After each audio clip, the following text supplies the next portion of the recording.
Good evening and welcome back to the Imaginary Gallery. This is DJ, your host, and there is a viewer question, which I apologize. This viewer question was hidden in a likely spam folder that I just recently looked through from 1 month ago, according to the comments. But this one comes from No Boys Allowed, na na na na na. The question states, can you do a video on how they do preemptive damage control to their reputation? They want to make sure they put their own spin on things, so you will always think there's a plausible explanation as to what they did in the past and what they'll do in the future. My ex-roommate told me things like, I used to have sex with men for money, but after I got off drugs I realized how stupid it was. In reality, I had just picked her up from a John's house. They wanted to make sure I wouldn't suspect she was still prostituting herself.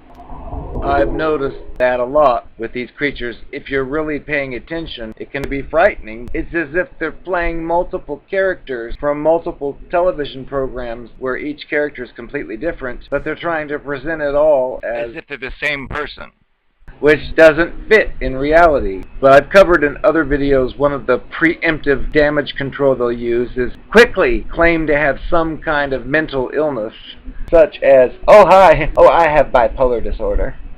It's almost like they do that on purpose, just so if you come across an inconsistency too quickly, they can just blame it on the bipolar, or whatever other illness they claim to have. Regular people, if they do have such things, may share that with someone they care about, but it's very unlikely they're going to say, hi, nice to meet you, by the way, I'm bipolar. But I've seen it in a few cases, and it's almost as if they learn it from one another, because I've met a few that knew each other, and I was surprised to hear the same dialogue coming from each. They try to do that damage control crap by any number of things, especially if you consider the fact that it's a human characteristic for someone to repeat what they've done in the past, which I've known a few of these creatures who try to play some kind of sensitive fake pity play game like I'm abusing them, when I simply make statements such as, for the last 10 years you've been robbing people and getting away with it, and now you say you've just stopped and that's the past?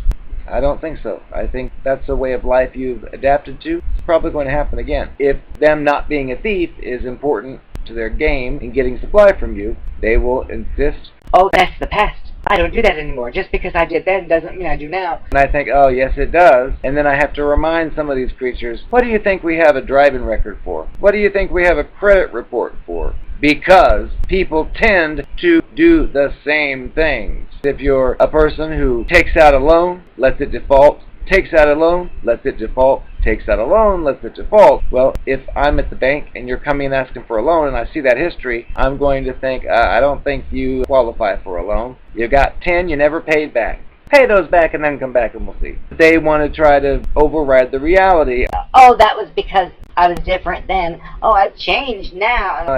Well, we need to see that change, because they think they can just use words to save themselves, which, after seeing enough of these creatures, I've learned to either keep quiet and just bite the tongue and think this person's ridiculous, or say, wait a second, and go into the inconsistencies. But the thing about the sex for money and the drug and all that, sounds like the person is trying to impress you and using a past experience, which happens to be a current experience, to try to maintain a positive self-image so you won't judge her. I've also seen this in other ways as far as reputation goes, when they rush to meet your family, for example. I witnessed one that sat there at the dinner table with my family, and I wasn't really consciously paying attention because at this point I wasn't really thinking that I was being played by a creature. I listened, and the creature said something in front of my own parents.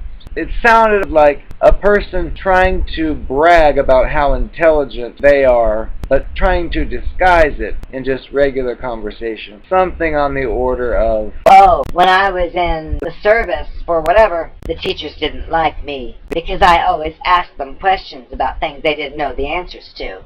From a distance, from a third-party perspective, without any cluster B knowledge, that may send the impression that, oh, this person must be really bright. In fact, must be brighter than its own teachers, which was a little bit ridiculous. but that's what it seems like it was trying to portray. I just listened. I didn't really interact then. Then afterwards, which is typical in my experience with these creatures, I'll go through the experience and then it'll be over with, and then maybe a day or two later I'll recall it and think, wait a second, what did that person say? And then I'll approach it. Hey, the other night, and I said, like, at that dinner, you'd mentioned how you stumped your teachers with your questions, and I asked for verification something like, what was one example of something that you asked about that they didn't know? And there was no answer, and I got the impression it was fake, it was a lie. It was designed to try to win over the parents, because they want to win over everyone, because they know eventually you're going to catch on to the fact that they're a con artist. And when you turn to those same people that they've worked on and say, oh, I don't think I want to be with that person anymore, it did this and it did that, and the brainwashed person will be like, oh, you're being too hard on this person. He's so or she's so nice. Oh, you need to give them a chance. And it's clear this family member does not know what you've experienced. All they know is what they've seen, and of course it's all edited to be perfect in front of the parent. Luckily, nobody in the family even mentioned that line. They probably saw it as BS too, because it was too general. Oh, I'm always asking questions they don't know the answers to. If I was interested in listening carefully at that moment, would have said, really? Like what? There wouldn't be an answer. I don't know, Fake. These creatures will say anything to try to ensure that they can gain the supply they want for as long as they want. No regard for inconsistencies or the fact that a real person would not have such inconsistencies, nor would you have to sit them down and say, look, to be a nice, real person, you shouldn't do things like this, really. And when you're dealing with a toxic cluster B creature, you sometimes find yourself having this conversation, even though it seems pointless because of idealization and their love bombing. It seems like they know it all, but then it feels like they've lost it all of a sudden. I am the most gorgeous narcopath of your life. I know you want to hear more of my confession. So, honey, they're coming for you. After I dumped you, I know that it broke your heart. I made it a point not to speak to you because I didn't want you to know what I was up to, just in case my new lover didn't work out. And you wondered how I could find someone else so quickly after I was just talking about us buying a house and moving to the mountains and all these things. Well, honey, I do that with everybody. You know, when you go apply for a job, and you haven't gotten the job, but the interviewer talks to you like you have it, they say, oh, well, you'll be working in this area here, and you'll be doing this in this area there. well, honey, I was doing the same thing just in case you worked out. I had 5 others on my list that I was also pursuing simultaneously, which you needn't know about. Yes, those nights that you were busy with your other friends?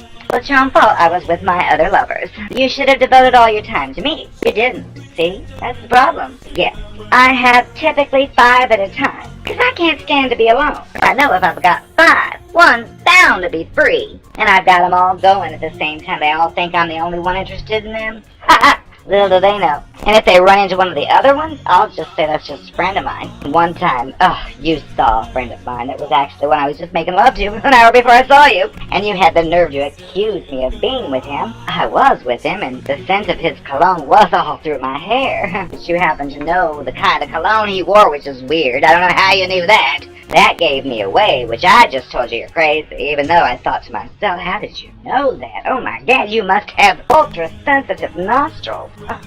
Well, honey, take those nostrils elsewhere because I don't need you anymore. I know that after I discarded you, I just didn't talk to you at all. I know it drove you crazy because you wondered what I was up to. Then I happened to notice your social media with your new chick, looking at you side by side with her, smiling all face. I couldn't resist. I had to make fun of her. I did tell one of your friends something bad about her, that she looked like a frog. She does. She's not beautiful like I am. I'm not thinking about you anymore. I don't need you. I have a nice business going on. My replica Burton, Virginia is a hot seller. All kinds of men are inserting their love inside of it, and I can feel it every time. So I don't need you. I was just bored that day. That's why I looked at your social media, and I noticed a frog ribbit. Not my fault. Don't be thinking I'm thinking of you.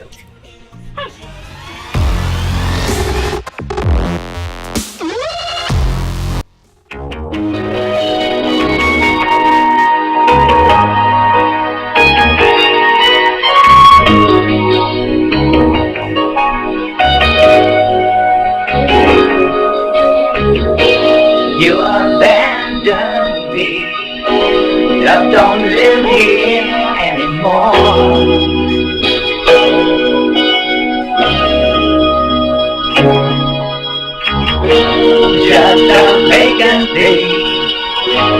Love don't live here anymore.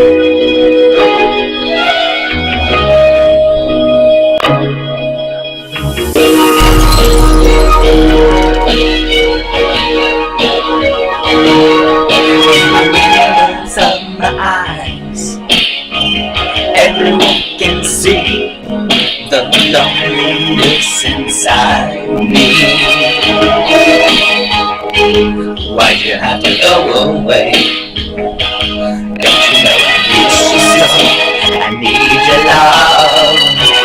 You abandoned me. Love don't live here anymore.